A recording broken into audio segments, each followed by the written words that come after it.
अस्सलाम वालेकुम। My name is Bashar Hussain from Lee trading secrets. बहुत से लोगों की रिक्वेस्ट के ऊपर हम लोगों ने एक सिलसिला स्टार्ट किया है जिसमें आप लोगों को वीकली एनालिसिस दिए जाएंगे। तो एवरी संडे हम लोग वीकली एनालिसिस पोस्ट किया करेंगे और इसमें नेक्स्ट वीक में होने वाले तमाम फंडामेंटल्स और टेक्निकल्स को देखा जाएगा। डेली एनालिसिस के लिए आप इस वीडियो की डिस्क्रिप्शन में जाएं, वहाँ पे मेरे टेलीग्राम का चैनल का लिंक दिया हुआ है, तो आप उस ग्रुप को चैनल को ज्वाइन करें और वहाँ पे मैं डेली के जो भी एनालिसिस होंगे फंडामेंटल्स, सेंटिमेंटल और टेक्निकल एनालिसिस शेयर किया करूँगा। तो ये मेरा चैनल है। अगर आप लोगों ने अभी तक सब्सक्राइब नहीं किया तो इसको करें और यहाँ पे ये वीडियो आपको मिल जाया करेंगी जितने भी एनालिसिस हुआ करेंगे। तो हम जो सिलसिला स्टार्ट कर रहे हैं इसमें सबसे पहले हम फंडामेंटल्स को देखा करेंगे। प्रीवियस वीक में कौन से इंडिकेटर्स आए थे और अपकमिंग वीक में कौन से इंडिकेटर्स आने वाले हैं।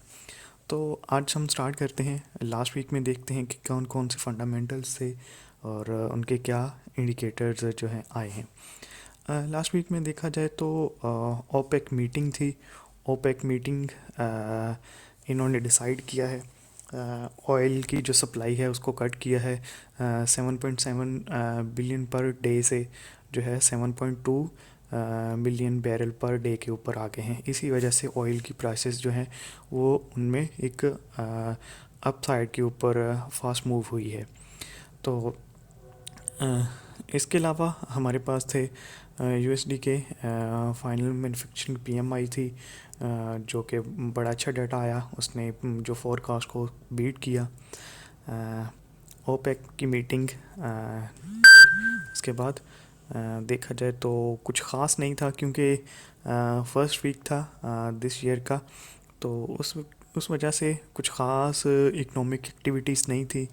बैंक ऑफ इंग्लैंड के बेली ने एक स्पीच दी थी, एफओएमसी मिनट्स आए, ठीक है। और उसके बाद देखा जाए तो लास्ट वीक जैसे कि फ्राइडे को नॉन फॉर्म पेरोल था। अच्छा, नॉन फॉर्म पेरोल में देखा जाए तो इसमें चीज़ें हैं, एक नॉन फॉर्म पेरोल है, अनएम्प्लॉयमेंट रेट है और एवरेज आवरली अर्निंग्स है। तो आप में से कुछ दोस्त पूछ रहे थे ग्रुप में भी कि इन तीनों में से हम किसको ज़्यादा प्रेफरेंस दें। तो मैंने जवाब दिया था आप लोगों को, तब भी बताया था कि एवरेज आवरली अर्निंग्स को आप लोगों ने ज़रूर देखना है क्योंकि मार्केट नॉन फॉर्म पेरोल के ऊपर सिर्फ एवरेज आवरली अर्निंग्स को देखते हुए बहुत ज़्यादा मूवमेंट होती है। और ये जो प्रीवियस डाटा था 0.3% था, फॉरकास्ट 0.2% की हो रही थी, ठीक है, और लेकिन 0.8% आया, जो कि बहुत बड़ा डाटा है। बड़े बड़े मार्जिन से बीट किया इसने फोरकास्ट को और इसको डेविएशन हिट हुई, ठीक है। तो इसको देखा जाए तो डॉलर में काफ़ी स्ट्रेंथ आई है, ठीक है। लास्ट 2-3 दिन से हम देख रहे हैं कि काफ़ी स्ट्रेंथ में है यूएसडी। वैसा भी ओवरऑल देखा जाए तो यूएसडी जो है अमेरिकन हैं वो रिकवरी की तरफ जा रहे हैं। जो कोरोना के वजह से उनके ऊपर इम्पैक्ट आए थे तो उनमें से अब वो निकल रहे हैं। तो चलते हैं हम नेक्स्ट वीक की तरफ। नेक्स्ट वीक में देखा जाए तो मंडे को बैंक ऑफ जापान, जो बैंक हॉलीडे है जापान में, सही है, तो इतना कुछ ख़ास नहीं होगा एक्टिविटी जापान में। और उसके बाद ट्यूसडे में भी कुछ नहीं है ऑलमोस्ट। उसके बाद है वेनसडे। वेनसडे को देखा जाए तो मार्केट में एक सीपीआई है और डॉलर की दो न्यूज़ हैं। अच्छा, डॉलर की जो दो न्यूज़ हैं इनके ऊपर आप लोगों ने ख़ास तौर पे नज़र रखनी है। अगर ये पॉजिटिव डाटा आता है, अच्छे मार्जिन से बीट होता है, तो डॉलर के अंदर एक अप रैली देखने को आ सकती है, ठीक है। डॉलर तेज़ी के साथ ऊपर जा सकता है। इसके बाद पॉवेल की स्पीच भी है, ठीक है। और यहाँ पे कोर रिटेल सेल्स भी हैं, यूएसडी की रिटेल सेल्स हैं, कोर रिटेल सेल्स हैं, इनको भी आपने ख़ास तौर पे नज़र रखनी है। ये किस दिन है? हाँ, फ्राइडे को है। फ्राइडे को आप लोगों ने इसके ऊपर ख़ास नज़र रखनी है। अगर ये डाटा बीट करता है, पॉजिटिव में आता है, तो डॉलर के ऊपर एक बड़ी आपको अच्छी ट्रेड मिलेगी। बहुत ही जो है जूसी मूव्स होंगी डॉलर के ऊपर। अगर ये डाटा, जितनी भी इसकी न्यूज़ हैं इनके ऊपर आप नज़र रखें, अगर डाटा बीट कर रहा है फोरकास्ट को, तो इसका मतलब है कि डॉलर में एक स्ट्रेंथ आएगी। ठीक है, ये तो इकोनॉमिक कैलेंडर था। उसके बाद फॉरेक्स लाइव को देखते हैं। अच्छा, सबसे ख़ास तौर पे जो आप लोगों से डिस्कस करना था गोल्ड के ऊपर, कि एक बहुत ही मेजर इवेंट हुआ है वीकेंड्स के ऊपर। तो उसमें देखा जाए यूएस, एक न्यूज़ है, the US is to remove all of its restrictions on its relationship with Taiwan.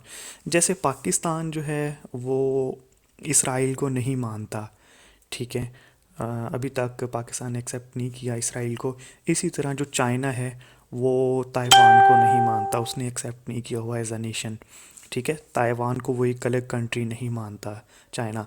तो क्या हुआ है, अब यूएस ने जो रिस्ट्रिक्शंस ताइवान के ऊपर लगाई हुई थी अब वो उठा ली गई हैं। ठीक है, तो इससे क्या है कि जो चाइनीज़ हैं उनको थोड़ा गुस्सा है। ठीक है, और ये एक यहाँ पे इनकी एक ट्रेड वार स्टार्ट हो सकती है चाइना की और यूएस की। तो उसमें क्या होगा, ठीक है, तो ये जो न्यूज़ है ये गोल्ड के ऊपर ज़रूर इम्पेक्ट डालेगी अपना।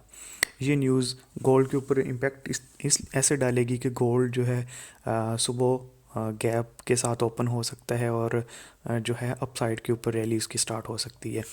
अच्छा, सिर्फ इसी न्यूज़ को दो वेज में देखा जाएगा, टू वेज में देखा जाएगा। अगर तो चाइना इसके ऊपर रिएक्ट करता है, ठीक है, चाइना आगे से कोई जवाब देता है, तो गोल्ड फिर बड़ी तेज़ी से ऊपर जाएगा। ठीक है, अप साइड पे निकल जाएगा। अगर चाइना बहुत ज़्यादा भी नहीं इसके ऊपर रिएक्ट करता, थोड़ा सा भी रिएक्ट करता है, तो ज़रूर होगा कि गोल्ड जो है इस न्यूज़ के ऊपर ज़रूर ऊपर जाएगा। ठीक है, क्योंकि जो माइक पोम्पियो है उसने कहा है कि हम जो है सेल्फ इम्पोज्ड रिस्ट्रिक्शंस हैं वो हटा रहे हैं ताइवान से। तो ये काफ़ी मेजर न्यूज़ है, तो इसकी वजह से गोल्ड ऊपर भागना स्टार्ट हो जाएगा।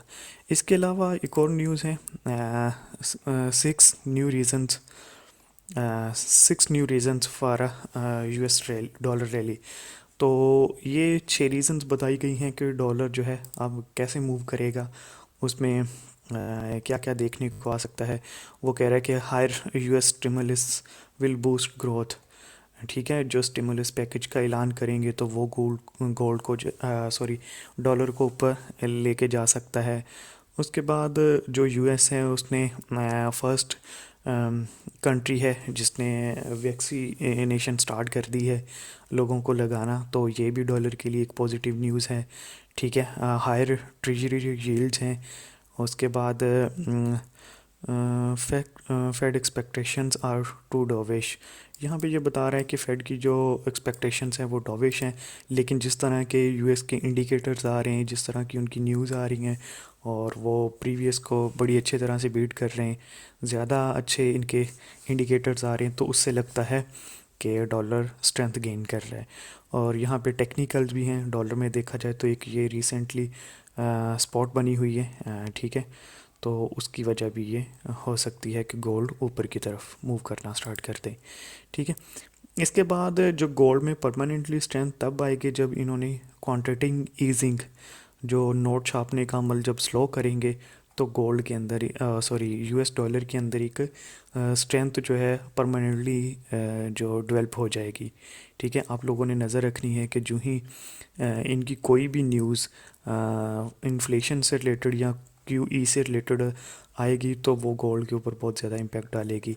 अगर इन्होंने जैसे इंडिकेटर्स इनके बेहतर आ रहे हैं लास्ट वीक में, क्योंकि इंडिकेटर्स आप गोल्ड के देखेंगे, जितने भी देखेंगे उनकी एक्चुअल जो वैल्यू थी वो फोरकास्ट से बड़ी थी। तो इनकी, इसका मतलब है कि इनकी इकोनॉमी अच्छा परफॉर्म कर रही है। उसको देखा जाए तो फिर ये अपनी क्वांटिटिंग ईजिंग जो है वो डिक्रीज़ कर सकते हैं। अभी तो नहीं करेंगे, लेकिन आने वाले टाइम में ये कर सकते हैं। ठीक है, तो इसका जो गोल्ड के ऊपर बहुत अच्छा इम्पैक्ट होगा। तो ये तो फंडामेंटल्स थे ठीक है। ख़ास तौर पे जो मैंने बताया है कि आपने गोल्ड को ज़रूर देखना है। ये जो न्यूज़ है ये बहुत ज़्यादा इम्पेक्ट डालेगी। अगर तो ट्रेड वार स्टार्ट होती है तो फिर लॉन्गर टर्म के लिए गोल्ड बाय में चला जाएगा अभी से। अगर जो है चाइना बहुत ज़्यादा रिएक्ट नहीं करता, मज़ीद आप इस सारे आर्टिकल को ज़रूर पढ़िएगा। अगर चाइना बहुत ज़्यादा रिएक्ट नहीं करता तो गोल्ड में एक जो है डाउन साइड के ऊपर एक डीप लग सकता है, तो वो डीप अच्छा होगा बाय करने के लिए ना। तो वहाँ से फिर बड़े अच्छे तरीके से आप लोग बाय कर सकते हैं। अगर तो चाइना ने रिएक्ट किया और यूएस चाइना ट्रेड वार जो अगेन स्टार्ट हुई तो फिर गोल्ड के लिए ये अच्छा होगा और गोल्ड ऊपर भागना स्टार्ट कर देगा। ठीक है। अच्छा, उसके बाद हम टेक्निकल्स की तरफ चलते हैं। तो दिस वीक में सबसे पहले हम डॉलर इंडेक्स को देखेंगे।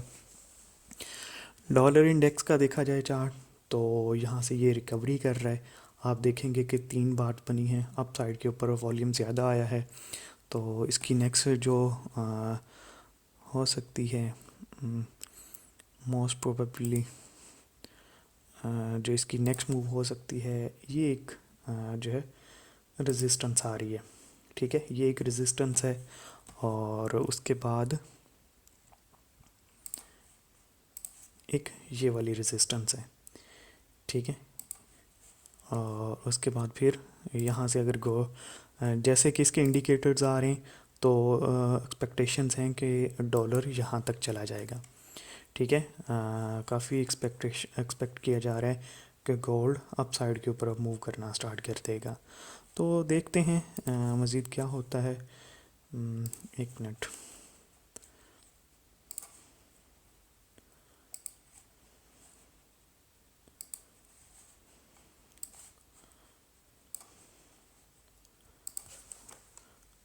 गोल्ड में आप देखेंगे तो एक ये वाली रेजिस्टेंस है, यहाँ तक आप यहाँ तक इसको बाई किया जा सकता है गोल्ड को। अगर इसके जो बुध वाले दिन इंडिकेटर्स आ रहे हैं वो पॉजिटिव आ रहे हुए तो यहाँ से ये ब्रेक करके रिटेस्ट करके इस रेजिस्टेंस तक पहुँच जाएगा। ठीक है, अगर फिर इसके जो है इंडिकेटर्स बेहतर आते हैं, न्यूज़ पॉजिटिव न्यूज़ आती है तो हम गोल्ड को यहाँ तक देखेंगे, सॉरी डॉलर को। बार बार गोल्ड का ही जिक्र आ रहा है मुँह में। तो यहाँ तक हम इसको देखेंगे। ठीक है, ये नोट करें। यहाँ से ये ट्रेस भी कर सकता है यहाँ तक, लेकिन अगर इंडिकेटर बेहतर आते हैं तो फिर ये यहाँ तक हम इसको देखेंगे। ठीक है, तो डॉलर जो है नेक्स्ट वीक के लिए बुलिश है। लेकिन आप ज़रूर नज़र रखिएगा इंडिकेटर्स के ऊपर। सही है, तो इसके बाद हम मूव करते हैं डॉलर मूव करते हैं हम गोल्ड के ऊपर। गोल्ड को देखते हैं कि क्या हो रहा है।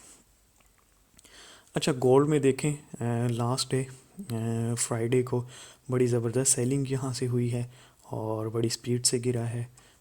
ठीक है, तो अगर इसका ओपन इंटरेस्ट देखा जाए, ओपन इंटरेस्ट के साथ इसको कंपेयर किया जाए तो क्या हुआ है, हाँ इस बार के ऊपर भी डिक्रीज़ था, इसके ऊपर भी डिक्रीज़ था। तो इसका मतलब है कि गोल्ड में एक भी सेलिंग स्टार्ट नहीं हुई। ठीक है, बायर्स ने अपनी ट्रेड क्लोज़ की हैं, उसकी वजह से गोल्ड जो नीचे आया है। बायर निकले हैं उस वजह से गोल्ड नीचे आया है, गोल्ड के अंदर सेलिंग नहीं है। ओपन इंटरेस्ट की खूबसूरती यही है कि हमें पता चल जाता है कि इसके अंदर अगर मार्केट नीचे गिर रही है वाकई में इसके अंदर सेलर्स आ रहे नए कि नहीं आ रहे। अगर तो ओपन इंटरेस्ट भी गिर रहा है तो इसका मतलब कि नए सेलर्स नहीं आ रहे। जो बायर्स हैं जिन्होंने यहाँ से बाई किया था तो उन्होंने अपनी ट्रेड क्लोज़ की हैं, उन क्लोजिंग की वजह से जो है मार्केट नीचे गिरी है। तो अब देखते हैं व्हाट नेक्स्ट, आगे क्या होता है। आगे कुछ लेवल्स मैंने मार्क किए हुए हैं, इनको देख लेते हैं।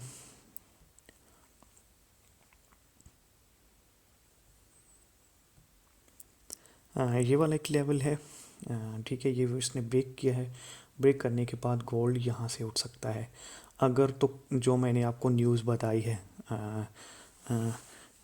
जो अमेरिका ने ताइवान से रिस्ट्रिक्शंस उठाई हैं, अगर तो उसका इम्पेक्ट लेता है गोल्ड, ठीक है उसका इम्पेक्ट लेता है तो ये यहाँ से ऊपर निकल जाएगा। ठीक है, और हो सकता है कि यहाँ से फिर आके अगर उसका इम्पेक्ट नहीं लेता तो हम वेट करेंगे, यहाँ से इसको बाय करेंगे। ये एक स्ट्रॉन्ग लेवल है, यहाँ से बाय करके इसको ऊपर जाने देंगे, क्योंकि यहाँ तक आते आते बुध का दिन भी आ जाएगा और उस दिन डॉलर के इंडिकेटर्स भी हैं, तो अगर वो बीट करता है, पॉजिटिव न्यूज़ आती है डॉलर की, तो वो यहाँ से इसको बाय की तरफ दिखा सकता है। ठीक है, और इसमें सेलिंग नहीं है। फ़िलहाल आप गोल्ड को सेल की तरफ ना देखें, सेल की ट्रेड ना लें, क्योंकि इसके अंदर सेलर्स नहीं है। किसी भी टाइम गोल्ड उठ सकता है। अगर चाइना ने रिएक्ट किया तो गोल्ड बड़ी तेज़ी के साथ ऊपर भागना स्टार्ट कर देगा। ठीक है, तो ये दो चीज़ें ख्याल रखिएगा। ये वाला एरिया जो है ये बहुत ज़्यादा इम्पोर्टेंट है, ये वाला एरिया। ठीक है, ये एक स्ट्रॉन्ग लेवल है। अगर पीछे भी देखा जाए तो ये एक लेवल बना हुआ है मार्केट के अंदर। ठीक है, यहाँ पे चर्निंग भी हो सकती है कि मार्केट यहाँ पे थोड़ा दिन घूमती रहे और फिर ऊपर निकल जाए। ठीक है, ऊपर निकल के फिर ये एक डिप ज़रूर देगा। ठीक है, ये जब डिप देगा तो फिर ये बाई की बहुत अच्छी अपॉर्चुनिटी मिलेगी। लेकिन फ़िलहाल इसके ऊपर वही इम्पेक्ट है कि जो यूएस ने अमेरिका ने ताइवान से रिस्ट्रिक्शंस जो हैं वापस ली हैं। ठीक है, तो ये तो था गोल्ड का सिनेरियो। इसके अंदर सेलर्स नहीं है, ये बात याद रखिएगा। इसके बाद मूव करते हैं नेक्स्ट पेयर की तरफ। यूरो को देख लेते हैं। आज हम सारे नहीं देखेंगे, ठीक है, तो थोड़े पेयर देखेंगे। नेक्स्ट वीक से इंशाल्लाह हम सारे पेयर्स देखा करेंगे। अच्छा, क्योंकि गोल्ड के अंदर थोड़ी सी स्ट्रेंथ देखने को आई है, तो इस वजह से यूरो वीक हो जाएगा। ठीक है, यूरो में वीकनेस देखने को मिल सकती है। तो ये एक लेवल है जो इसने बनाया हुआ है, ये एक लेवल है। और उसके बाद यहाँ से निकला तो ये एक लेवल बनता है। ठीक है, अब ये दो बार्स बनी हैं, डाउन की बार्स बनी हैं। इनका अगर ओपन इंटरेस्ट देखा जाए तो ओपन इंटरेस्ट यूरो का देख लेते हैं जी। ओपन इंटरेस्ट इंक्रीजिंग है, इसका मतलब है कि यूरो के अंदर सेलिंग स्टार्ट हो चुकी है। यूरो के अंदर सेलिंग स्टार्ट हो चुकी है। आपने करना सिर्फ ये है, आप लोगों ने ये सिर्फ ये करना है कि सिर्फ वेट करना है। वेट करना है कि ये वाला लेवल ब्रेक हो। जब तक ये वाला लेवल ब्रेक नहीं होता, ठीक है, ये वाला लेवल ब्रेक नहीं होता, तब तक आपने सेल की ट्रेड नहीं लेनी। जो ही ये लेवल ब्रेक हो, इसके रीटेस्ट के ऊपर आपने यहाँ तक ट्रेड करना है इसको। ठीक है, यहाँ तक ट्रेड करना है। इसमें क्योंकि इस बार के ऊपर सेलर्स इंटर हुए हैं मार्केट में, तो ये सेलर्स मार्केट को गिराने में बड़े मददगार साबित होंगे। लेकिन यहाँ पे एक छोटा सा लेवल है, लेवल ब्रेक होने के बाद ही आप इसको बाई की तरफ देखिएगा। तो ये थे यूरो के। यूरो नेक्स्ट वीक के लिए हम इसको बीरिश एक्सेप्ट कर रहे हैं और वेट करें कि ये लेवल ब्रेक हो। लेवल ब्रेक होने तक आप लोगों ने इसको सेल नहीं करना। तो एंड में हम देख लेते हैं किसको चेक करें, ब्रिटिश पाउंड को देख लेते हैं। पाउंड को देख लेते हैं। पाउंड में देखा जाए तो मार्केट में एक बड़ी टाइट मूव हो रही है ना। पाउंड के अंदर एक बड़ी टाइट मूव देखने को मिल रही है लास्ट वीक में ना। एक ही जगह पे रेंज कर रहा है, कभी ऊपर तो कभी नीचे ना। ये एक लेवल बना हुआ है। ओपन इंटरेस्ट अगर इस पाउंड का देखा जाए तो उससे थोड़ा सा क्लियर हो जाएगा। हाँ, ओपन इंटरेस्ट भी बता रहा है कि इसके अंदर सेलर्स ऐड हो चुके हैं। ठीक है, जो पाउंड है इसके अंदर भी सेलर्स ऐड हुए हैं। तो क्या होगा, सबसे जो आसान ट्रेड होगी, बड़ी हलवा ट्रेड होगी, वो ये होगी कि ये लेवल ब्रेक करे। ब्रेक करने के बाद क्योंकि डॉलर हमारे पास स्ट्रेंथ पकड़ रहा है, जो ही डॉलर स्ट्रेंथ पकड़ेगा AUD, NZD, पाउंड और यूरो ये सारे गिरना स्टार्ट हो जाएंगे। ठीक है, क्योंकि आल्दो अपने हाइज़ के ऊपर खड़े हुए हैं और इनका ओपन इंटरेस्ट जो है वो इनको डाउन साइड के ऊपर इंडिकेट करना स्टार्ट कर दिया है। तो यहाँ से ये गिरना स्टार्ट हो जाएंगे। ठीक है, तो आज के लिए हम इतने ही पेयर देखेंगे। नेक्स्ट वीक से इंशाल्लाह Japanese yen, Australian dollar, New Zealand dollar, Canadian dollar, Swiss franc को भी देखना स्टार्ट करेंगे, ऑयल को और S&P 500, नेस्डैक को, इन सभी को देखना स्टार्ट करेंगे। अच्छा, आप लोगों में को बता दूं कि जिन लोगों को पेयर्स के अंदर, करेंसीज के अंदर ट्रेड नहीं मिल रही, तो वो नेस्डेक और एस एन पी 500 के में जाके ट्रेड कर सकते हैं, ठीक है। तो उनके अंदर एक अच्छा अप ट्रेंड लगा हुआ है, क्योंकि यूएस जो है इकॉनमी बहुत अच्छा परफॉर्म कर रही है, इंडिकेटर्स उनके बेहतर आ रहे हैं, हर तरफ से पॉजिटिव न्यूज़ है। तो काफ़ी चांसेस हैं कि उनके स्टॉक्स भी इंक्रीज़ करेंगे, ठीक है। तो बाकी डेली के एनालिसिस के लिए जैसे मैंने बताया था कि आपको लिंक दिया हुआ है इस वीडियो की डिस्क्रिप्शन में, तो उस लिंक के ऊपर क्लिक करें, चैनल को ज्वाइन करें, और वहाँ पे आपको डेली अपडेट्स मिलती रहेंगी, डेली के ओपन इंटरेस्ट के एनालिसिस मिलते रहेंगे विद वॉइस नोट और कंप्लीट एक्सप्लेनेशन के साथ। कोई भी फंडामेंटल या सेंटिमेंटल इवेंट होता है तो आपको उसमें आगाह कर दिया जाएगा। तो मिलते हैं हम नेक्स्ट वीक, नेक्स्ट संडे को। तब तक के लिए अपना ख्याल रखिएगा। Take care. अल्लाह हाफिज़।